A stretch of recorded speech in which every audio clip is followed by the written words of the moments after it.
Direction Point! Direction Point! A Doctor Who podcast network.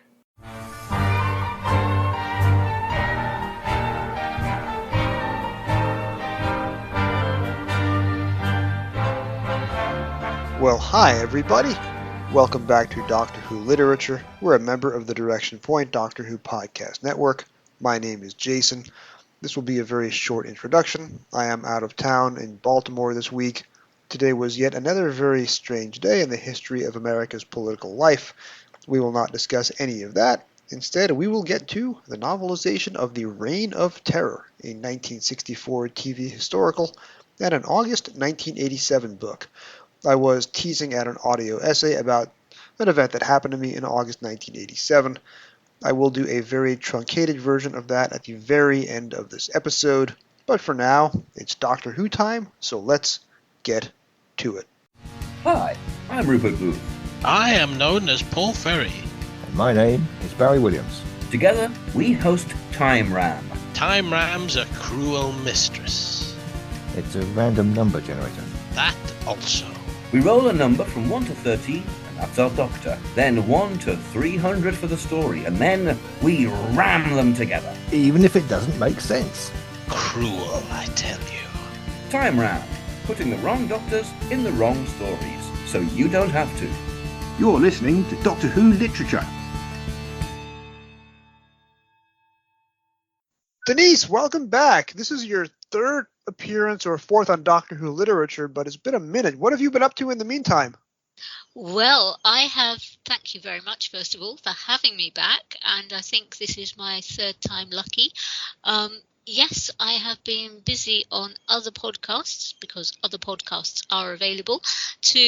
I have been on Trap One talking about the latest Ncuti Gatwa season, a couple of episodes, including one with you about the Lost Chord. And the second one I did about the penultimate show of the season was with the amazing John Featonby, and as well as Mark and Jason and I think Sai as well. And actually it was really amazing because I was actually in the room with John. I'd gone to visit him up in Inverness, my first time in Scotland, for a long weekend, and we got together and we did a podcast on the Sunday night about the episode that had been on the previous day, and we had such crazy fun. John is a bit of a force of nature and a definite one-off. John is kind of the great-grandfather of this podcast. I've never been able to arrange to have him on, but he did leave a very good review on Apple Podcasts. Not only that, if memory serves me right, John was the very first guest on the very first episode of Trap One about seven and a half years ago. So in many ways, he's the reason that we're all here today.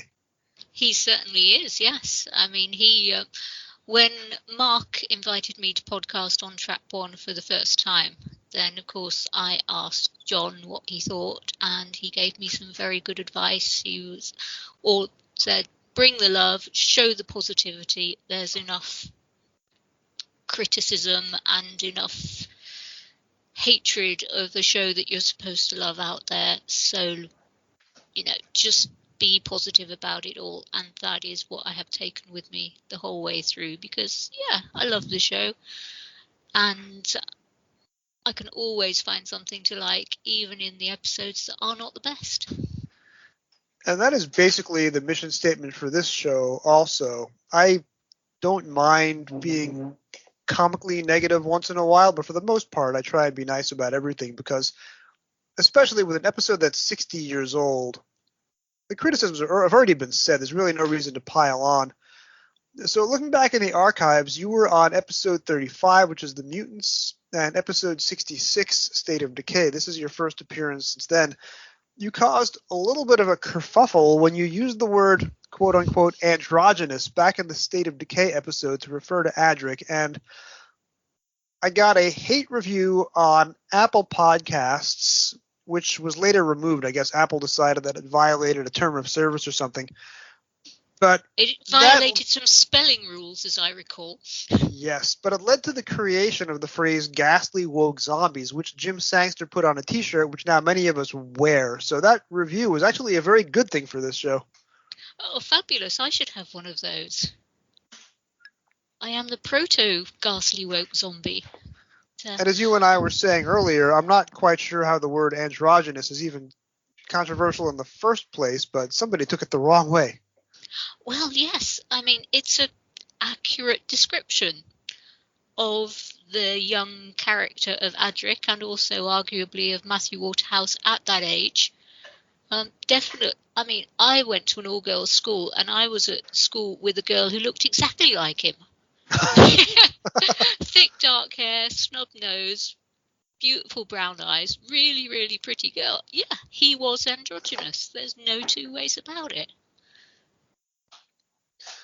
I actually saw Matthew Waterhouse at Gallifrey 1 earlier this year, and he did a reading from episode 2 of Logopolis. And when you're in the room, you can volunteer to read lines with him. So I got to play the role of the monitor, which, of course, Logopolis being one of my favorite episodes. Running lines with Matthew Waterhouse was definitely an experience that will not be duplicated.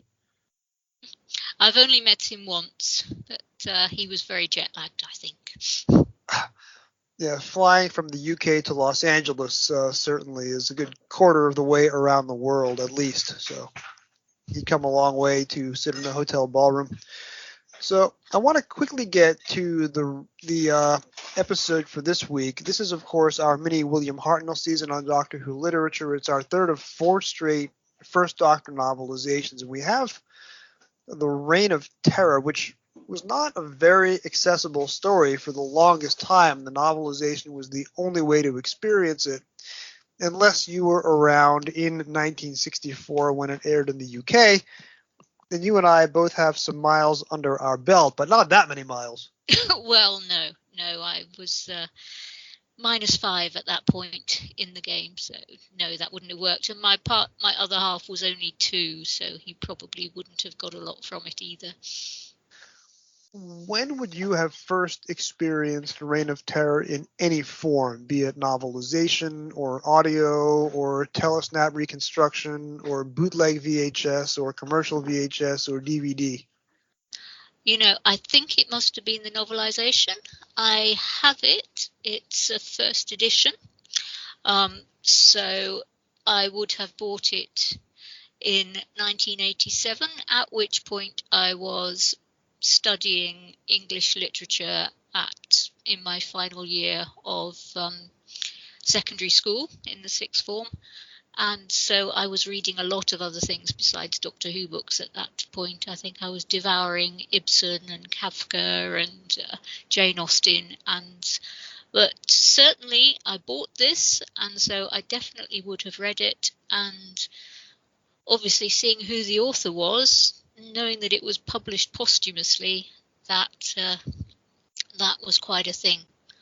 I had met Ian Marter twice, once in 1985 and once in August 1986 at Doctor Who conventions. So, it was a big shock when the news came through that he had died in, I think, October of that same year.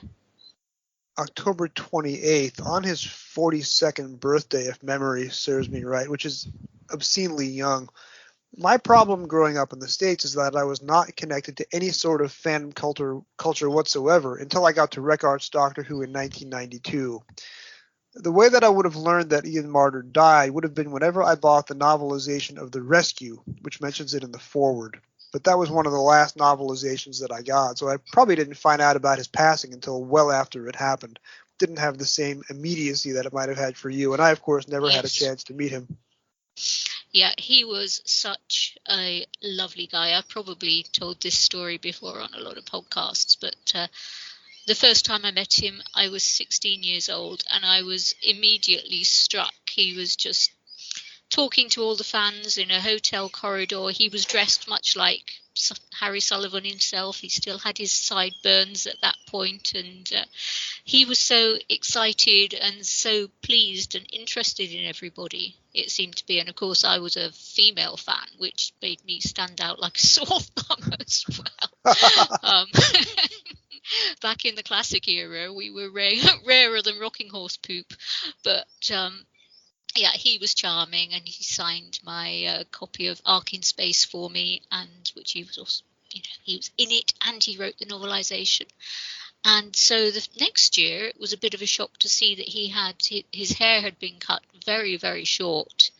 And the explanation that he gave for that was that he had been doing Waiting for Godot, or Godot, as I think they call it in the States.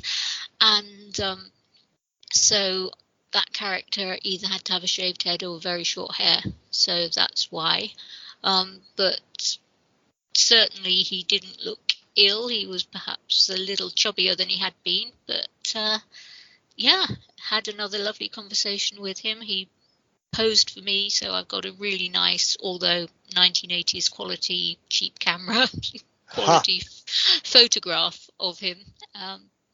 Very, very charming, sweet, lovely man, and he seemed to really, really enjoy interacting with the fans. And of course, he was novelizing the stories, even the ones that he didn't have a direct involvement with, and he was a very, very talented writer. And he had a particularly graphic writing style. He certainly never stinted on the gore or the violence. And Reign of Terror, I'll read them out later during the audio essay, but he certainly has many passages in this book which he must really have enjoyed writing. Oh, yes. I mean, this is not a children's book. There is real horror, there is real peril, as in the story itself, of course. But yes, the descriptions that he uses, I mean, you're drawn in straight away from the description of the forest before the TARDIS materializes, and his description of Susan with her Joan of Arc features and things like that. He is really relishing this story, I think. Growing up in the States, I was kind of at a remove from European history. So I don't recall exactly when I would first have learned about the French Revolution and the Reign of Terror. My recollection is that I would have learned about it for the first time in 10th grade, second year out of 4 years of high school, in a college-level course on European history, an advanced placement course they're called. And that would have been 1988-89. It would have been after I read this book. I started reading Dickens in high school as well. Again, this came out just before I got to high school. But I would not have read Tale of Two Cities until the 21st century, which is a long way of saying that most of what I probably had learned about the Reign of Terror came from this book before anything else. I sort of learned my European history from Doctor Who before I got to school. Yes, I wasn't a great studier of history. Apart from English literature, I was very much a science bunny at school. So, yes, mainly the Reign of Terror. I've also read Tale of Two Cities, which takes place about 20 years before the Reign of Terror is set. But on my first trip to Paris, I did go to the Conciergerie, which is a very beautiful place. It's not always open. The second time I went, it wasn't open at all, but it's quite striking and atmospheric. I remember in particular there's a little courtyard in the middle of the prison, and even though it's such a terrible place, there's this real peace and serenity in this beautiful little hidden garden with the little paved pathway going through it, and that was my strongest memory. It was a beautiful sunny day, and just imagine the prisoners getting a little bit of time outside there and reflecting and enjoying the sun on their faces. I have only spent 24 hours of my life in Paris, so we didn't get to Conciergerie. We did visit Place de la Concorde, which is one of the locales mentioned, although not seen in this book. I guess doing a live guillotining would have been out of the question for family Saturday evening viewing in the summer of 1964. But that's where a lot of the characters in this book would have wound up. And it's hard to fathom now because obviously the guillotine has long since been dismantled. But again, it's a very nice, pleasant, beautifully architectured area. And it's just hard to imagine all the blood that would have been shed there 225 years earlier. Although, fun fact, the last guillotine was the same year that Star Wars came out. So, yes. We're not as far away from it as we would like to think that we are. No. So in terms of how Reign of Terror works, I want to approach this backwards, and I want to do a Doctor Who show style countdown. I want you to give me your top 5 historicals, and then I'll give you my top 5 historicals. We'll see if we have any snaps, and we'll see if Reign of Terror has what it takes to be one of the top 5 historicals. This is obviously a fairly closed universe. There were several Hartnell historicals, but less and less as time went on. There was only one Troughton historical. There was only one Peter Davison historical. And then apart from perhaps books or audios that not everybody has read or listened to, the pure historical is not really a thing that the new series has done. Pseudo-historicals are plenty, but pure historicals not so much. So without further ado, Denise, let's have your top 5 with a brief explanation for why each one is where it is on your list. Okay, well, I mean, I prefer the episodes where the Doctor is not tinkering around the edge and saying, oh no, I mustn't interfere. So I do like the sort of pseudo-historicals more than the pure historicals. The Doctor's got more to offer. For me, as a non-history bunny, really, it's a lot more interesting. So in at number 5 has to be Black Orchid. And the reason why it doesn't have a higher ranking is it's very, very light, very frothy. It always makes me happy. You know, it's an hour well spent for nostalgia for myself, for the costumes, for the period details, for the way British drama does that. You know, it's like the Agatha Christie style stories. So that is my number 5. Number 4 is The Mask of Mandragora. Of course, I love that because it's filmed in Portmeirion, which is my favourite place in the entire UK. And Tom Baker at his finest, some wonderful, wonderful characters, beautiful effects. Yes, I do love The Mask of Mandragora. Number 3, The Abominable Snowman, which for years, of course, could only read the novelisation, but that was one of my favourite novelisations. And then we got the animation, and it's absolutely gorgeous. And what's not to like about that? It's Wales, but it's Tibet. There's some great characters. The animation is a really beautiful, well done piece of work, and it's a great story with Patrick and Jamie and Victoria having a wonderful time. So that is number 3 for me. Number 2 is The Romans, which I know has its haters, but it's such fun. I mean, I know it's not very historically accurate, but neither are a lot of things. Even the fires of Pompeii, we now know that was not Volcano Day. It happened 3 months later. History changes all the time. Oh, wow. It's funny. It's farcical. The character of Nero is so beautifully played. Yeah, so that is number 2 for me. And number 1, is The Time Warrior. Because, again, that is fun, and the dialogue and the characters, absolutely superb. Really, really like that one. Sarah Jane's first story, the confused, short-sighted professor counterpointed with Iron Gron, and we've got June Brown playing the mistress of the other castle, and she is a legend in the UK, of course, because she played the character of Dot Cotton in EastEnders for many, many years. very talented, iconic actress. So that is my top 5. So as it turns out, we have one snap, and Okay. I interpreted the assignment a little more strictly, so I limited myself to pure historicals. I do have the Time Meddler episode coming up in about 2 months, and I actually had a conversation today with the person who's going to be the guest for Time Meddler, and I want to challenge them to the same challenge, the top 5 pseudo-historicals.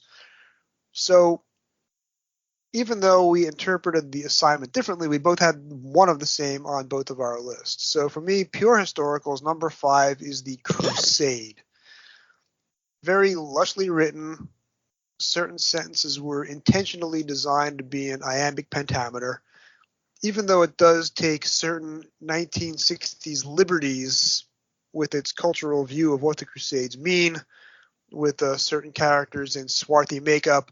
It tries to be even-handed between Christianity and Islam, as if they were the only two parties involved in the Crusades at all.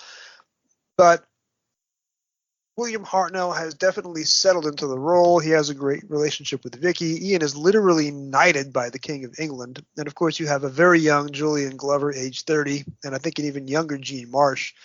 Just a terrific cast, terrific dialogue. A little bit difficult to experience because we only have 2 of the 4 episodes, and episode 4 is very, very visual and not that much dialogue, so it's a little hard to follow since we're deprived of the moving footage, but that's enough to get on it at number 5. Our snap is my number 4, The Romans. Just a very, very, very funny story, even if the history is completely fabricated. Just Doctor Who doing a farce in its 2nd season as part of the magic of the Hartnell years, because you never know what episodes are going to come in what order.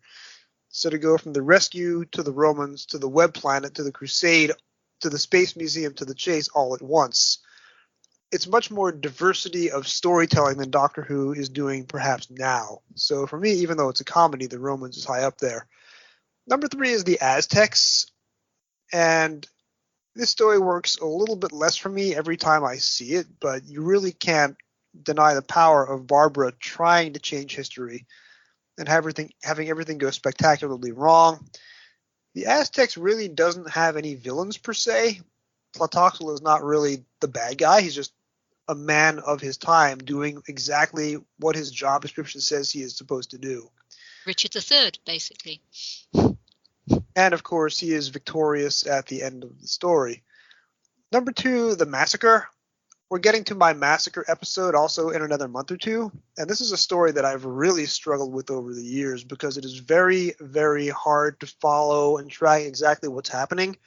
There's a lot of tertiary characters. There's whole several minutes at a time will go by without any regulars. Exactly. And Hartnell is barely, even playing the Abbot of Amboise, William Hartnell is barely in it. I think the Abbot's is less than 100 words in the whole piece. The novelization is not a key because the novelization is not based on the TV serials. So you really have to bear down with a transcript and the non-telesnap reconstructions through loose canon to figure out what's happening. Once you find your way in, it is really chilling. It's perhaps the only Doctor Who story where the Doctor saves nobody at the end and everything winds up being a complete mess. The only new series analogy would be Dot and Bubble, which also has a very grim ending. So the Massacre works really well. You just can't do every story like that. And number 1 for me is The Gunfighters, for reasons that I've probably said enough already. Very funny, very well done. Jim Sangster was telling me offline earlier this week it is probably the best Western the BBC ever produced. And of course, it's a musical. I'm sorry, so how could you the not love accents make me cry. I mean, I'm not American, but I know what Americans sound like, and they don't really sound like that. Maybe they did in the 60s. Maybe I'm getting it wrong, but Shane Rimmer is legitimately American, so at least he's trying. And while the other accents are definitely variable, I think the dialogue works very, very well, even if the accents are. And also, I've seen so many bad American accents. I mean, Kevin Costner in Robin Hood, after suffering through 2.5 hours of Kevin Costner's Southern California accent in Robin Hood, I think the Gunfighters has nothing to apologize for. Well, you do get Kevin Costner ameliorated by Alan Rickman. I mean, I was rooting for the Sheriff of Mottram in that movie. I'm sorry, I just was. And of course, you have Doctor Who actor Brian Blessed in the very first scene as well. Mm. So, I was trying to figure out where Reign of Terror would go. Best I can do is to put Reign of Terror at number 6. So, Reign of Terror is not in my top 5. It's an interesting historical. What do you think of Reign of Terror as a work of drama, as a work of historical accuracy, as a work of 1960s television, and as a Doctor Who episode? It scores very highly on all of those fronts, really, I would say. The people who wrote it knew what they were talking about. They had done their research. They knew the relevance of the dates and the times where it was. It didn't make my top 5 because I struggle with pure historicals. They're not my favourite thing. I do like it when there's an alien rocking up, other than the Doctor. But yeah, they're another one. The Highlanders, of course. I should have put that somewhere because John took me to Culloden Moor when I was up in Inverness. Oh, wow. And we did the tour. And when I heard about what went on there all those years ago, John said, "Oh, you came away radicalized, didn't you?" Because I didn't really have any idea at all of what had happened. That was another one. I would have read the novelization of the Highlanders when I was 12, and I would have had no clue about any of it, and I would have had to learn the history as I went using context clues from the book. But I imagine going to the battlefield would be... I really want to go to Scotland. I just can't rightly figure out a good time to do it. Because obviously I have very limited opportunities to go overseas. Yes, it's not easy. I mean, I'm much in the same boat, even though it's a less than 2-hour flight from where I live. It's still quite a thing. One of the epiphanies that I had about Reign of Terror is that it's kind of a style of historical that the show quickly dropped. It's Dennis Spooner's first script for the show. He then quickly becomes script editor for its second season. And he is the person who introduces the pseudo-historical, and he also introduces the historical comedy. He is responsible for the Romans. He is responsible for the Time Meddler. He would have commissioned the chase, and then he would have come back to write half of the Daleks' master plan, including the 2-episode Ancient Egypt segment, Dalek Master Plan, episodes 9 and 10. So for him, pseudo-historicals and comedy historicals are his unique contribution to Doctor Who. We all owe him a lot. And unfortunately, he passed away 1 month before Ian Martyr. So we lost him very early on as the show was becoming an international phenomenon in the 80s and beyond. Reign of Terror is not like any of that. And you can imagine it's the story that taught him that he needs to broaden the format and bring in more comedy and bring in aliens, because this is more like Marco Polo. Almost each episode takes place in a different location.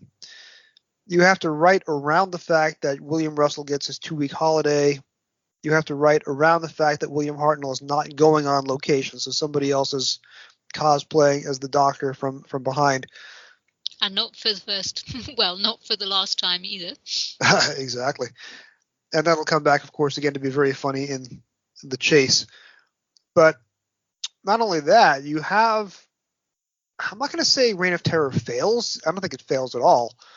But episode 6 acknowledges that history is happening and the TARDIS crew can't do anything about it. So episode 6 has very little drama in it because it's all about watching the ascent of Napoleon, which is historically inaccurate, but it doesn't bother me because it's emotionally true, even if not literally historically true. And it's also about Robespierre being brought to justice and being shot in the jaw off screen and being executed off screen. This is the last historical where that happens, and then after that, Dennis Muda figures out you need to have the Doctor more involved in making things happen. So there's a great scene where the Doctor tells Robespierre off, but he has otherwise no displacement on the plot, and that's pretty much the last historical where you can say that. It's a very far cry from the Crusade, where Ian Chesterton is literally knighted by the king and sent on an errand of mercy.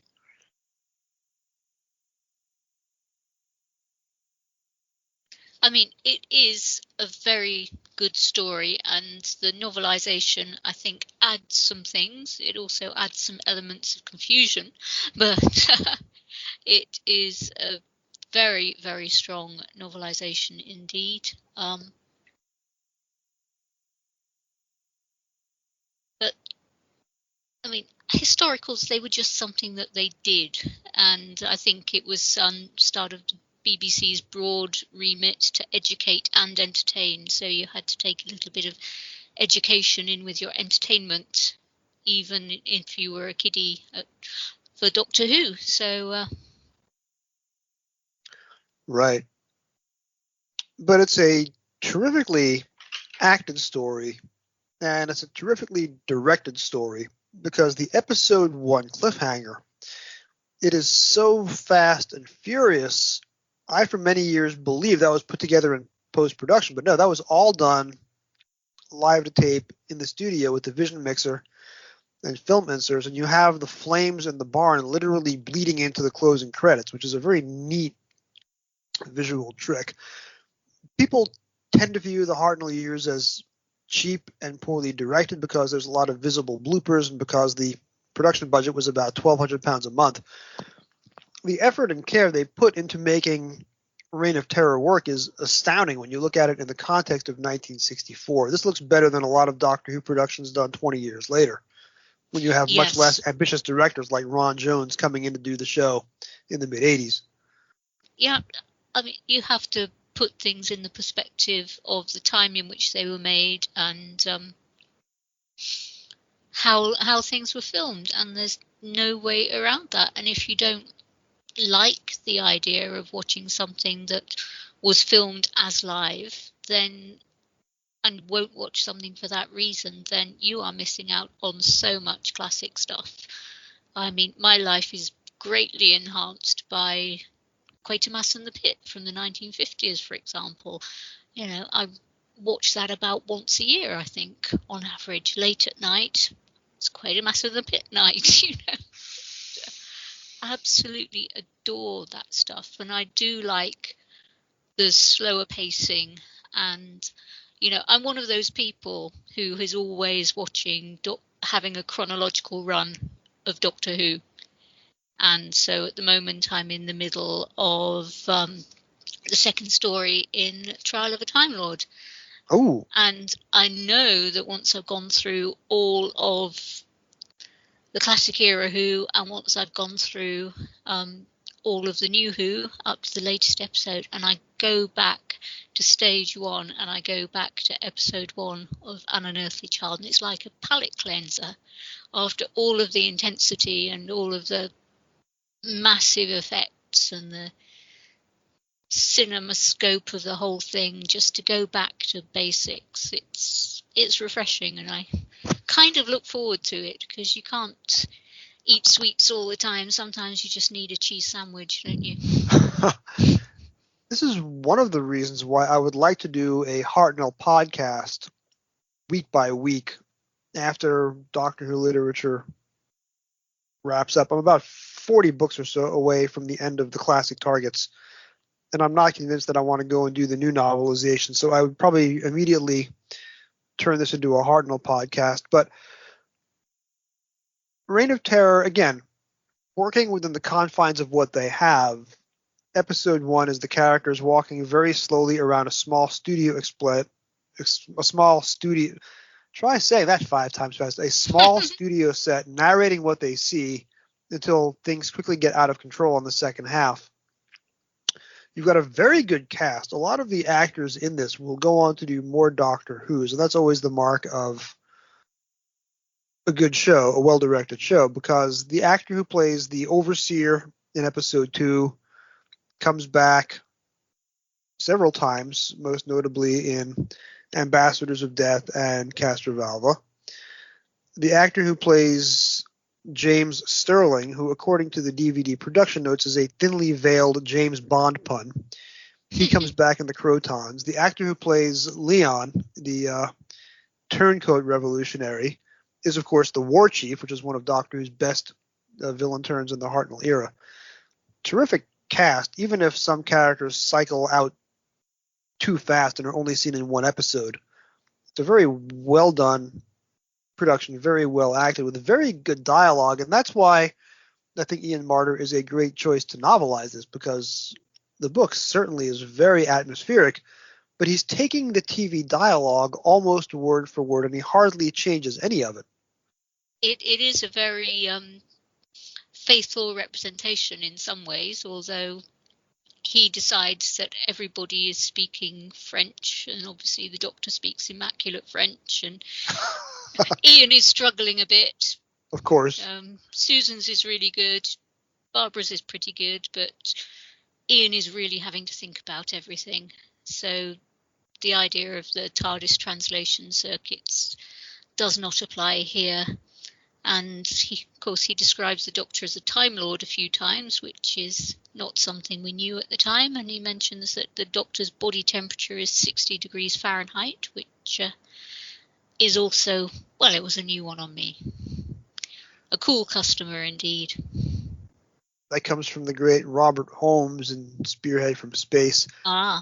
I'll touch upon this in my audio essay, but it's a push-pull between you're novelizing a story from before anybody knew what Time Lords were, but it's being told to 1980s fandom, J and T era fandom, where continuity is everything. And of course, the TARDIS translation circuits didn't really exist in 1986 when he would have written this.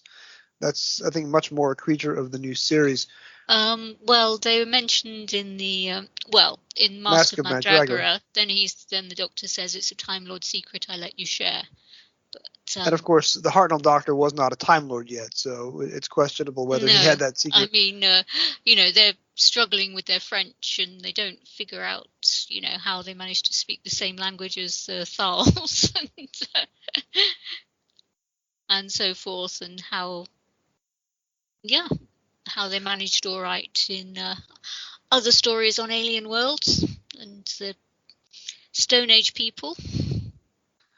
But the reason why this works for me is because it's almost like The Great Escape. These are English-speaking characters who are behind enemy lines, and when they're making their escape, they have to speak in German, so they're not caught out as escaped prisoners by the Gestapo. And in the movie version of The Great Escape, one of the characters is caught out and killed because he accidentally falls for the ruse where the German guard speaks English. Then they quickly realize he's one of the escaped prisoners. Something very similar to that happens here in the scene where Barbara and Susan are seeing the physician. And I don't know if that's Ian Marter intentionally referencing The Great Escape or if it's just a trope in certain types of literature regardless. But the fact that they are caught out for speaking English is a very nice little twist, which goes a little bit above what happened on television. But, yes, that was an interesting decision on behalf of the author. He decided, well, surely they must have been speaking French, mustn't they? It's the only way that could have worked. But as you say, I like the differentiation of the Doctor speaking immaculate French and Ian barely knowing it. I like that little discrepancy between the characters. Yes. But, I mean, I've been living in a mainly non-English speaking country for over 20 years now, and even my Norwegian, which is fluent enough to allow me citizenship, I still have an accent, even after 20 years. So I find it hard to believe that even Barbara would have been indetectable. There is a funny line in chapter 11 during the Napoleon sequence where Ian is hoping that his terrible accent while speaking French will be passed off as a regional dialect rather than passing him off as a spy. They might think he's Belgian or something. Yeah. So I would have first seen the moving footage of Reign of Terror via a bootleg. My recollection is this was supposed to be released on VHS in the mid-90s, and somebody sent me an nth generation copy of what would have been the VHS release with the off-air audio, but without any reconstruction of episodes 4 and 5. And I would have watched that when I was in law school on my old TV and VCR player. And I would have seen episodes 4 and 5, 25 minutes of audio over a still footage from the Hartnell opening credits. And I would have had to figure out what was going on without any linking narration. And my memories of the novelization, which I did not have in my law school apartment to refer back to. Then, of course, the VHS comes out in the early 2000s finally, and the VHS comes out about a decade later. I like the animation, but I'm aware that the animation has its detractors and is not considered screen accurate to what the Hartnell era would have been like. What do you think of the two animated episodes 4 and 5, as they came to us on the DVD? I like them. I think that this is the best possible way to recreate the missing stories, and I think they are beautifully stylized. I love in particular when it's got a full close-up of William Hartnell's face and his eyes look absolutely hypnotic and stunning. I think it's very well done. The animations are of variable quality, and that's only to be expected, but this is one of the stronger ones. I'm still very jazzed about the Celestial Toymaker one, of course. Oh, yes. That's made me into a very happy bunny. But yes, I do very much like the animated episodes. I just recorded the Trap one 2 days ago for the Celestial Toymaker Blu-ray animation, and I have very positive things to say about that. Yes, and I've written some riddles for them to use to promote it on Twitter, so watch out for those. Sadly, being off Twitter, I will never see those riddles, but I'm sure they're very good. I will have to WhatsApp them to you so you can. Oh, yes. Because you need more of my dreadful poetry in your life, don't you? There's a reason why I have not done a limerick challenge on this show in a while, because my poetry is truly dreadful as opposed to yours. So, yeah, the point that I was making about the Reign of Terror animation, whereas Celestial Toymaker just throws off screen accuracy and goes off in its own direction, which you can do for a story like Celestial Toymaker, which takes place in a liminal realm of imagination. The complaints about the Reign of Terror animation when it came out were primarily set forth by Ian Levine, who never met an element of Doctor Who that he didn't want to complain about bitterly. But his complaint was that the animation had too much rapid cutting and would not have been screen accurate to 1964. I'm sympathetic to that, but I don't agree with it. Number one, because the particular animation style for Reign of Terror is very moody with a lot of flickering shadows. And I think that works very well, because a lot of animations done after that, such as Faceless Ones or Macroterror, I think are much more visually static and less moody and evocative. I'm a fan of the black and white years, and I like seeing the black and white animation. So even though Reign of Terror, the animation, is not directed like a bit of television in 1964, remember Reign of Terror had some very complex directorial sequences, so the rapid cutting is appropriate to how Henrik Hirsch made his show, even if the cutting in the animation is more rapid than even he himself could have accomplished in a studio gallery. So I think the Reign of Terror animation is up there. It's probably one of my 3 or 4 favorites. Obviously, the Invasion and Celestial Toymaker would also be high up there. Yes, it's very, very well done, I think. I think it was one of the quite an early animated one, wasn't it? It was one of the first where they were animating a story that wasn't completely missing. So still finding their way a little bit, but very beautiful. The characters are very well realized. So let's talk about Celestial Toymaker then a little bit, because you and I were not on the same Trap One panel. It was me, Conrad, Jason McLaughlin, Pete Lambert, and then Jeff from Gallifrey's Most Wanted, who I'd never worked with before. So already quite a house full for that one. Yeah, you really have to pick your spots when there's 5 people in the same hour-long chat. Yeah, I think I'd be pushed to the margins with that many people in the room. I've only done a small handful of Trap Ones this year, which is now a little more than halfway through, but I was happy to be on that one because anytime there is a Hartnell episode, I want to be around to talk about it. And I was upset about having missed the Edge of Destruction vinyl episode, which I didn't know about until it was too late. So since you weren't on the Trap One for Toymaker, and since I have not seen your riddles, I'll give you the floor here. What did you think of the Celestial Toymaker animations? Well, you know, I usually watch it with my other half in the room if there's a new Blu-ray, DVD, and I got the Steelbook and I put it on and he absolutely loved it. And usually he's not a fan of things that are animated, and Patrick Troughton is his doctor because that's who was there when he was a little boy. That was his friend when he was growing up from the age of about 5 to the age of about 8. But this absolutely gripped him as a piece of art. I explained a little bit to him about the character of Dodo.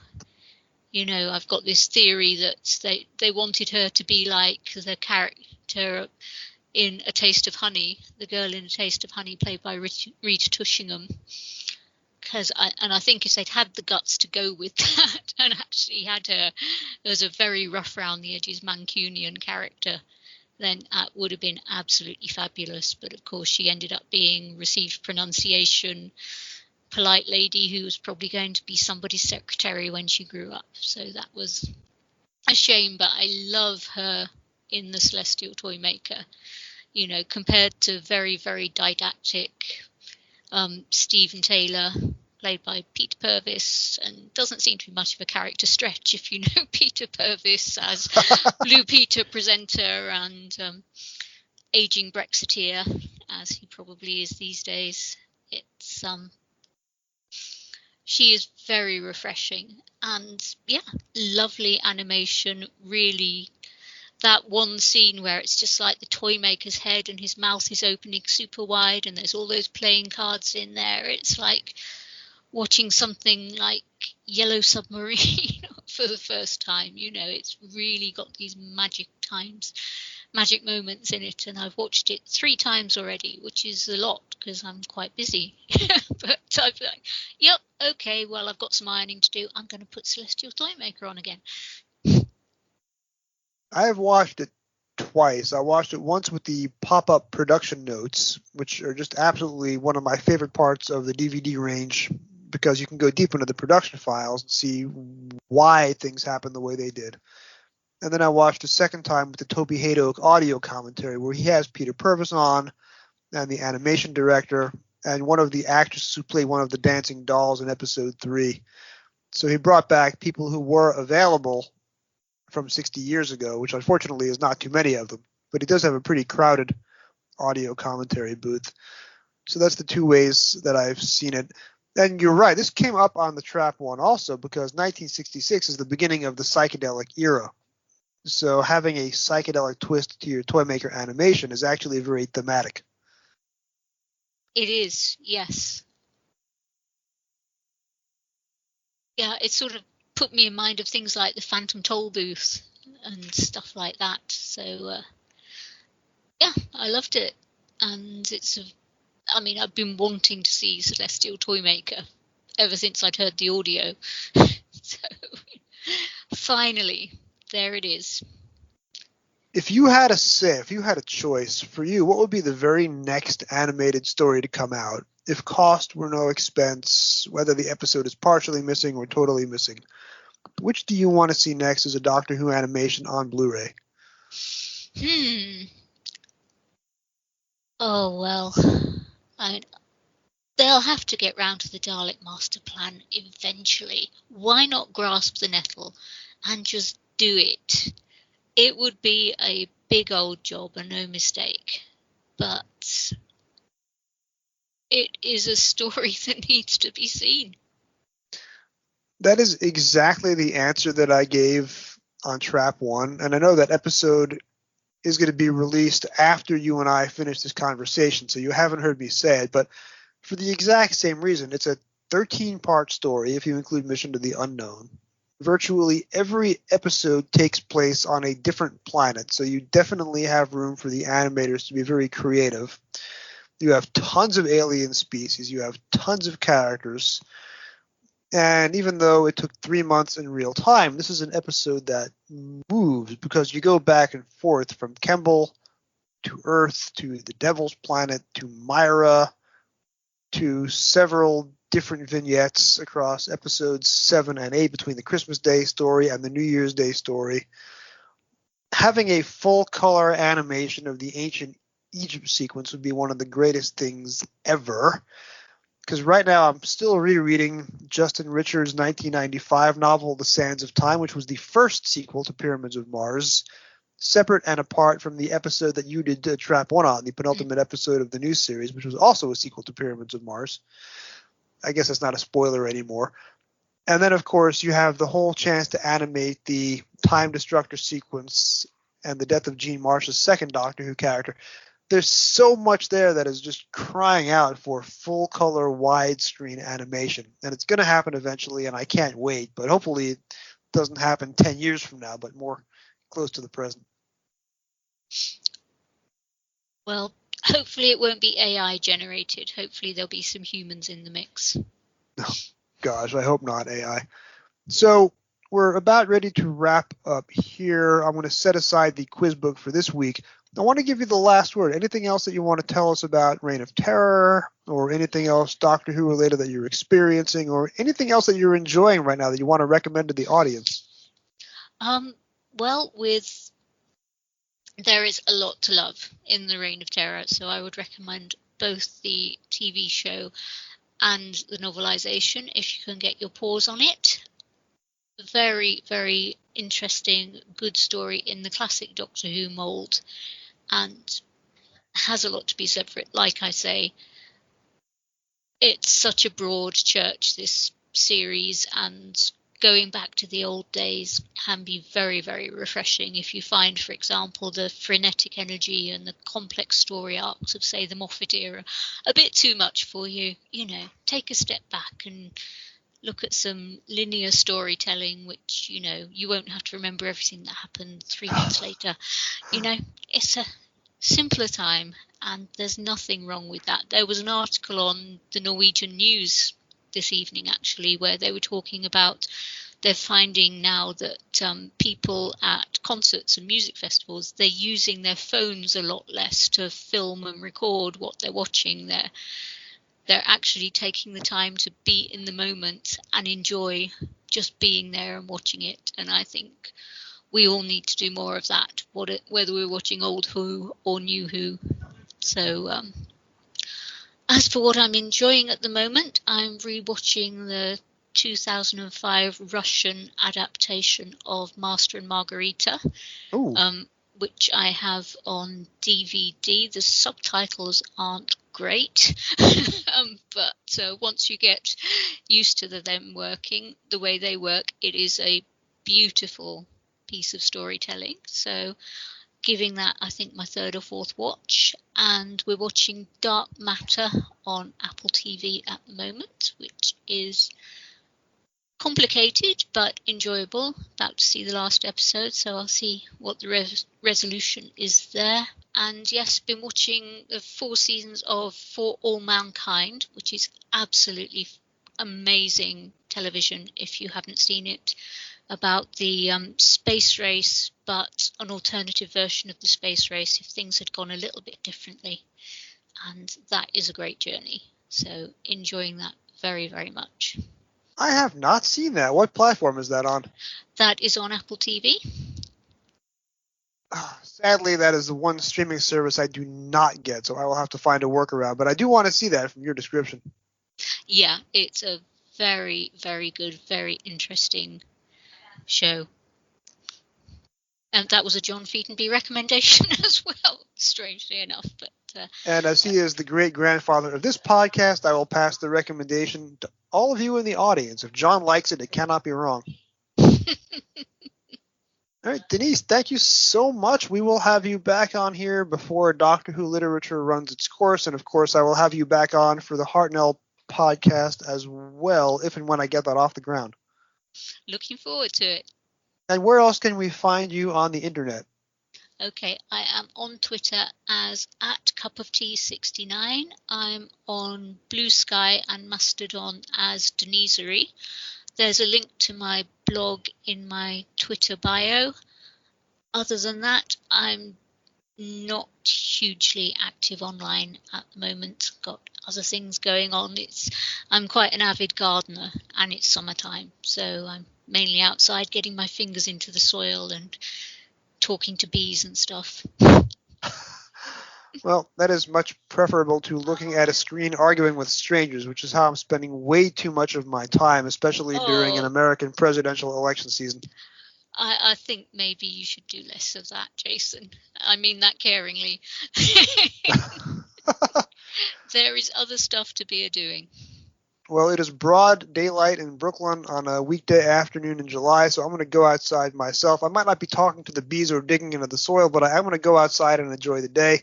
Denise, thanks so much. We'll do this again real soon. Okay, thanks a lot, Jason. Have a great time. Bye.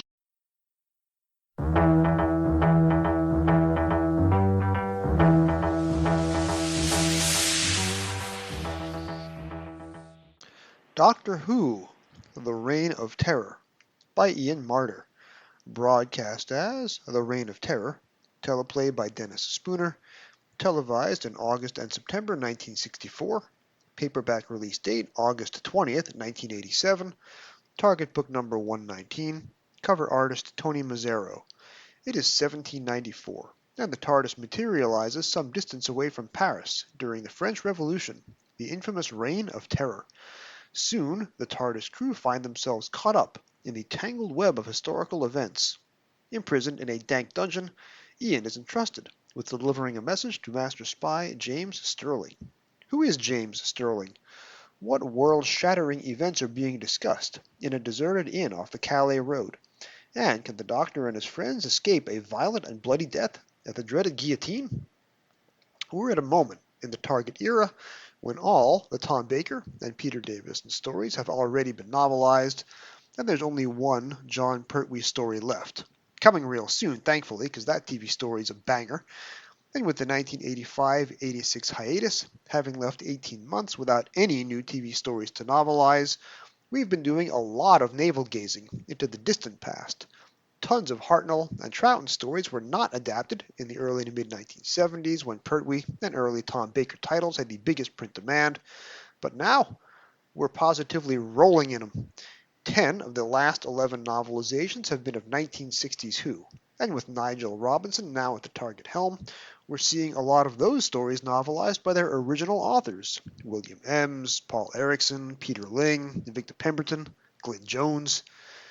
August 1987, and it's time now for the paperback release of The Reign of Terror. Dennis Spooner, the TV writer, had died of a heart attack at the far too young age of 53 in September 1986. He'd never written a Target. I don't know if there were plans to have him tackle this, but the timing would have been very difficult. The book instead went to Ian Marter, who by this point had done novelizations for 4 out of the first 6 TV Doctors. Of course, as misfortune would have it, Ian Marter also died of a heart attack at the cruelly far too young age of 42 in October 1986. The hardcover release date of Reign of Terror is March 1987. I did not collect the hardcovers, so this show is key to paperback. I would refer you to Larry Van Mersbergen's Doctor Who Collectors podcast. He does episodes on the hardcovers regularly, and you already hear Larry's voice twice every episode on this show anyway, because he runs Direction Point. Direction Point, for more on the hardcovers. Now, the targets are not simply killing time by releasing perfunctory 115-page adaptations of TV stories which aired long before most of the intended audience was born. No, these Hartnell and Troughton books go deep, making alterations to the TV stories to better suit the narrative needs of the printed page. Most of the books come from TV authors, which has resulted in some problematic prose.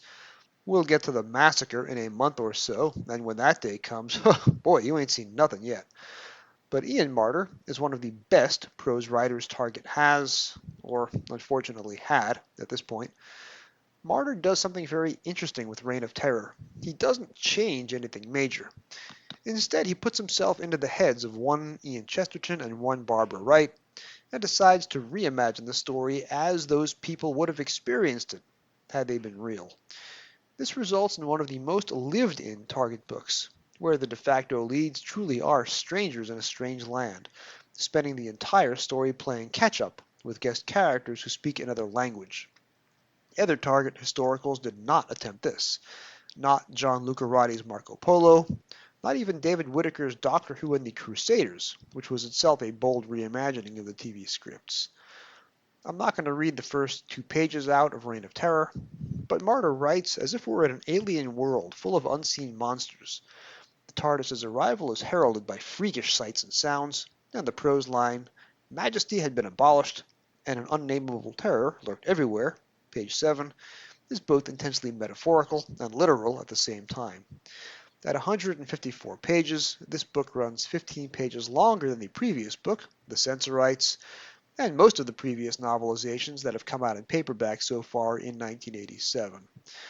You could say that Marter perhaps overwrites, too many adjectives, too many adverbs, but not all Target books aim for the literary, and Marter does build up an eerie, almost horror film atmosphere, which isn't entirely inappropriate for Reign of Terror. It is similar to his dark and lurid prose for the novelization of the TV comedy classic The Rebos Operation, episode 52 of this podcast, so I won't linger too much longer on the prose. What's more remarkable, the point I most want to get across, is how Marter tackles this story from the regulars. These are not just actors performing a script in Lime Grove Studio G this week, but instead actual humans from 1963 trying to navigate the complexities of landing in a hostile, non-English speaking country in 1794. Ian speaks passable French, Barbara speaks much better French, and the Doctor speaks immaculate French, exact quotes. The book is somewhat anachronistic in that the Doctor is identified as being a Time Lord with a body temperature of 60 degrees Fahrenheit, facts well known to the 1987 reader but unknown to Dennis Spooner in 1964. Marter does not rely on the, quote, Time Lord gift mentioned in Mask of Mantragora, which came out a decade after Reign. When the TARDIS team enters the farmhouse at the end of Chapter 1, there's an added beat where Ian and Barbara figure out where and when they are, not just by seeing the name Robespierre on the travel passes, but also by having to translate the date 12e Thermidor and realizing that means July 1794, and that this is in fact the Reign of Terror, which is good continuity, as Barbara is a history teacher, and as the French Revolution features in both versions of An Unearthly Child, the fact Marter adds to the novelization. So it is fitting and thematic that Broadcast Season 1 ends here, in Paris. Throughout Chapter 2 and the rest of the book, Ian and Barbara continue to remember to struggle to speak French, the former having markedly less success than the latter. Marter somewhat uncharitably tells us that Barbara has to hold in her tummy in order to fit into an 18th century dress, though Barbara's figure is upgraded to, quote, shapely in Chapter 3. The soldier's line, it's a long time since I had a royalist to myself, Marter tells us is a double entendre. Adding sexual innuendo to the books seems to have been a running theme with him. As evocative as Marter's prose is, he can't possibly match the intensity of Henrik Hirsch's furious work up in the studio gallery, taxing the vision mixer to the limit and making the episode 1 cliffhanger closely resemble something edited together in post-production rather than achieved live in studio, as it was. Reign of Terror was the fourth straight story to feature a 2-week holiday for one of the 4 regulars, this time William Russell's turn. Marder performed some basic surgery to the first few pages of Chapter 3 to cover the fact that Russell is only seen in film inserts, to mask the fact that he wasn't in studio for his joint trial with Barbara and Susan in the opening scene. Marder also takes pains to add historic-sounding detail to his story, a feat that escaped John Lucarotti in the novelization of the Aztecs, as Kate Orman told us back in episode 88 of this podcast.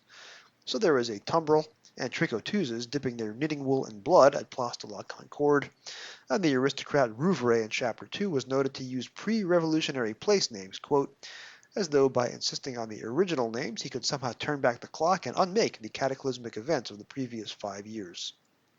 Marder emphasizes the awful smells and grotesque sights of the conciergerie prison, and describes the English prisoner Webster's death in graphic detail, from the blood surrounding the bullet hole in his shirt to the frothing bubbles of blood as he wheezes his final death rattle. Barbara names the nearby river in the book the Seine, but you knew that already. When Ian is being interrogated by Lemaitre in Chapter 4, they're both Englishmen, but Ian doesn't know that yet, Ian is frozen into silence for several moments because his brain can't produce French words fast enough. When the Doctor attacks the Overseer with a shovel, a bit of characteristic Hartnell comedy violence, he bonked innumerable characters over the head during the course of seasons 1 and 2, Marder makes him, quote, unhappy about hitting the man, and he sighs with resignation before he does so. The TV audience in 1964 would have been familiar with a violent Doctor and laughed as the production team intended, but by 1987 the character, the recently concluded Colin Baker era notwithstanding, non-violence was an ingrained part of the character brief, so Marder, no stranger to graphic violence himself, softens the edge of the scene, just a little bit. Interestingly, Marder breaks with the 6-episode, 12-chapter cliffhangers at the end of every other chapter structure used so often by Terrance Dicks and by range editor Nigel Robinson in the previous book.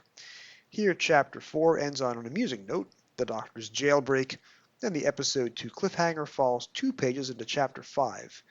Ian on film insert despairing as Barbara and Susan are taken away in the tumbril to be guests of Madame Guillotine, as the episode 2 title promised. On page 69, an ailing Susan's complexion resembles, quote, pale, sweaty cheese, which may be the grossest image in a long book full of them. One deviation from the TV script, the book, is Lemaitre threatening to add the jailer to the execution list, rather than merely throw him in prison. Jules and Jean murder 5 soldiers, rather than 3, as on TV, when liberating Barbara and Susan from the tumbril. In Chapter 6, Marder zeroes in on the sexual tension between Barbara and the eventual traitor, Léon Colbert, played by Edward Brayshaw 5 years before his legendary turn as the war chief. In the book, Marder decides that Brayshaw has reddish hair and a face somewhat like Ian's, such that Barbara initially mistakes him for Ian.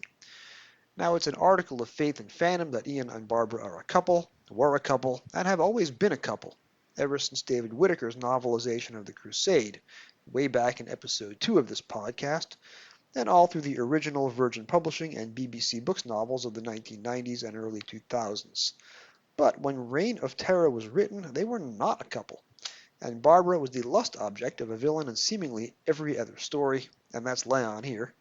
By writing Leon as resembling Ian, Marder bridges the 2 schools of thought, and turns Barbara's near romance into a proxy romance with Ian, from whom Barbara separated for much of the story anyway. Marder also adds some dialogue into the second Barbara and Leon scene, which were combined into one for this chapter, so Barbara can make an accurate prediction to Leon about their living in historic times. Since Marder transcribes the TV dialogue so faithfully in almost every chapter, the value to the book comes in the connective tissue he adds. Since episodes 4 and 5 are missing, we can't know what non-verbal looks and movements the actors added to provide layers or hidden meanings. Marder implies, pretty strongly I think, that Leon has jilted Danielle in some way. The TV line is, quote, one can't be friends with everybody, and twice Barbara is convinced that Leon is about to interrupt a conversation to kiss her, quote, passionately, with Marder adding, quote, to embrace her like a young blood out of an adventure story. Marder also adds historical detail to Robespierre, such as his age and physical tics, and dress, though he gets the age wrong in July 1994, 32 instead of 36, and gives the full name as Maximilien Marie Robespierre, which is about half of it. There's also an Isidore in the real Robespierre's name, just like one of my great-grandfathers, Isidore, although my Isidore wasn't French. There is almost a Spanish Inquisition joke at the bottom of page 107. Don't worry, it's only 1987. Terrence Dix will come back to make that joke in the NAs in 1991. Now, 1987 and 1991 seem awfully close together when you say it like that, but I lived it, and it felt like 20 years between those two dates. I was 13 for the former, and 18 when I read Time Worm Exodus. Boy, was that a long time. Otherwise, Chapter 9 deletes the scene where the physician confirms with the jailer that Barbara and Susan, who he's locked in his consulting rooms, are escaped prisoners, but adds a beat in the book where the physician's suspicions are aroused because Barbara inadvertently speaks English in front of him. Martyr also uncharacteristically buries the episode 4 cliffhanger right in the middle of the chapter, in the middle of a long section, right smack dab in the middle of page 109. The chapter ends on an optimistic note, a full 5 pages later, as Barbara escapes from the conciergerie thanks to the doctor's decidedly non-Spanish Inquisition machinations. Chapter 9 ups the brutality. Martyr graphically describes Ian being tortured by revolutionary soldiers while in the custody of Edward Brayshaw, who, by the way, just like in the War Games in 5 years' time, is not an early incarnation of the Master. Try this out, page 115. In the secluded secrecy of the ruined crypt, Ian hung from the iron shackles. His wrists were bleeding, and his whole body was racked with pain because of the awkward posture he was being forced into. Almost on tiptoe, with most of his weight suspended from his wrists. The two soldiers were sitting some distance away, swigging rough red wine and munching crusty loaves.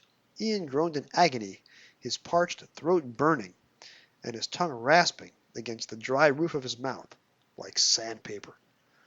Susan has very dark and desolate thoughts during her scene in the jail cell in this chapter, the episode 5 material, and Barbara's terrific argument with Ian, to close out the chapter, gets one added beat not on TV, where Jules is very confused by Barbara's reference to what history books say about the French Revolution. He says, page 125, "History books, whatever do you mean? There has never been a revolution like this before. Never in all history." And pardon my French accent there, or lack thereof. What have you done? Oh, it's nothing much. Let's just say I fell into the wrong hands and Jules arrived in time. And Leon? He's dead, Barbara. I killed him. Killed him? Yes. He was the traitor we were looking for. It was the only way, Barbara. He deserved to die. He was a traitor. What do you mean? He was a traitor. When I got to the church, he turned on me. He was going to kill me. He betrayed us, Barbara. He was a traitor to you. To his side, he was a patriot. Barbara, we've taken sides just by being here. Jules actually shot him. It could just as easily have been me. And what about Robespierre? I suppose you think Just because an extremist like Robespierre... Oh, Barbara, Jules is our friend. He saved I our know lives. all that. The revolution isn't all bad. Neither are the people who support it. It's changed things for the whole world. And good, honest people gave their lives for that change. Well, he got what he deserved. You check your history books, Ian, before you decide what people deserve. The increasingly unusual structure to the book persists over the final 3 chapters. You'd expect the episode 5 cliffhanger to fall at the end of chapter 10. It's the moment, and this is a classic series cliffhanger trope, where the seeming bad guy storms into the good guy's base, and someone murmurs or shouts, depending on the quality of the actor, "You've betrayed us," only for us to learn in the cliffhanger resolution the following Saturday that no, this bad guy is actually a good guy all along, or at least a principled adversary who switches sides. Episode 5 of Enemy of the World ends this way. Ditto Episode 3 of Curse of Peladon. Instead, that cliffhanger here falls in the middle of Chapter 10, close to the beginning of Chapter 10, on page 131. As Denise and I mentioned earlier, the TV serial itself has an odd structure. Martyr includes a lot of dialogue in the book about how time travelers can't alter the flow of history. All they can do is observe and prevent themselves from being swept away by the tide. We're conditioned from Terence Dick's novelizations to assume that such dialogue is added for the adaptation, to fix plot holes, or to give context to the reader. But no, all that dialogue appears on TV in 1964, written by Spooner, or perhaps David Whitaker, as that dialogue seems more like him than the kind of stories Spooner will give us the following season. Complete with callbacks to the Aztecs, Martyr embellishes very little, apart from much more graphic prose. He adds a Doctor Who? Exactly joke on page 152, 25 years before Stephen Moffat made these kind of jokes boring. Even the Doctor's closing monologue, which Hartnell delivers in an unusually declamatory tone over the closing credits, is left mostly intact in the book. Our lives are important, at least to us. But as we see, so we learn. And what are we going to see and learn next, Doctor? Well, unlike the old adage, my boy, our destiny is in the stars. So let's go and search for it.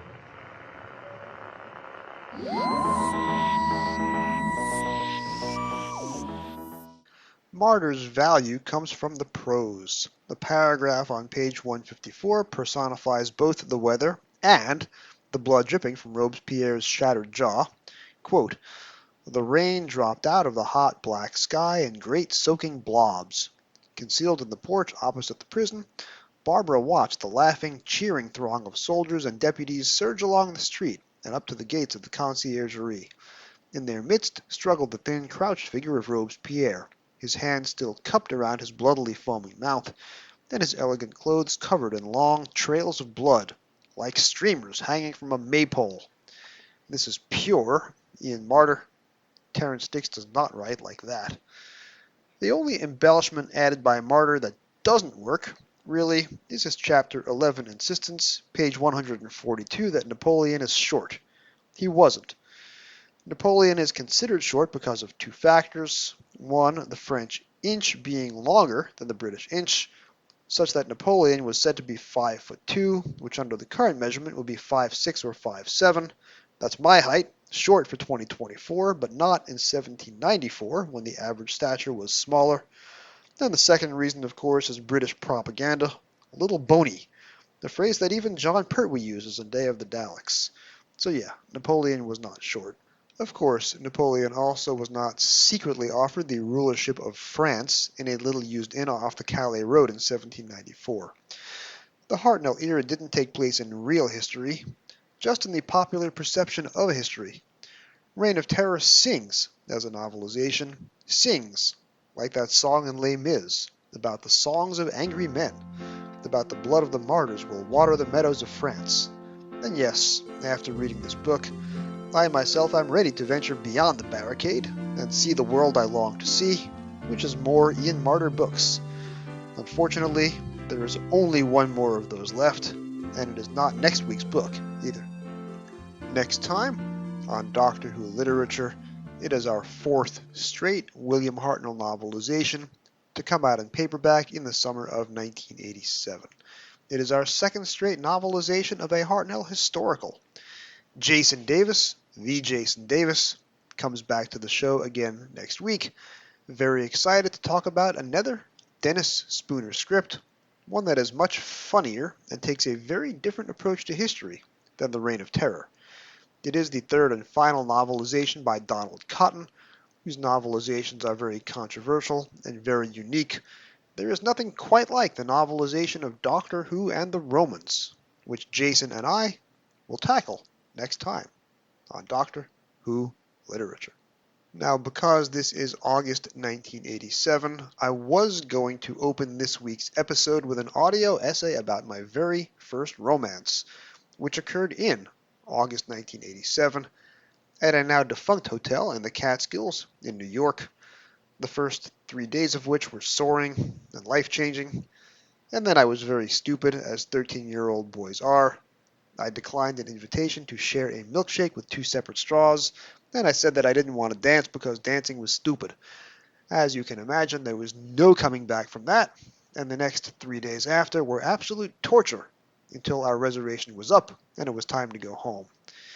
I did get one letter in the mail from the girl in question a month later, a very bland letter clearly dictated by her mother, including a photo of the two of us, which I still have with our names written on the back.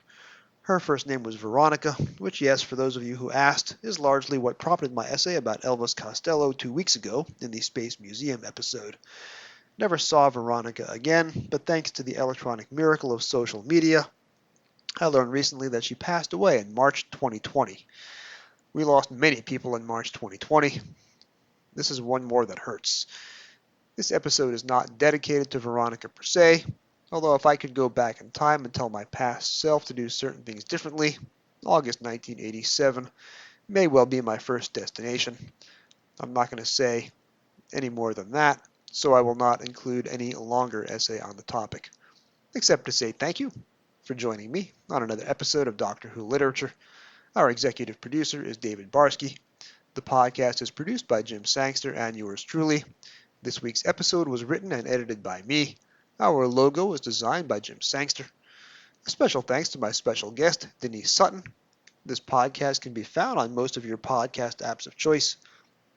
You can find all past episodes at podcasters.spotify.com/pod/show/Doctor Who Lit. It really helps if you rate 5 stars and subscribe. You can find me on Blue Sky and YouTube at Doctor Who Novels, that's Dr. Who Novels, and on email at Doctor Who Literature, that's drwholiterature@gmail.com. Please drop me a line with your comments, questions, and suggestions. Thank you for listening, and whatever you do, keep turning the pages.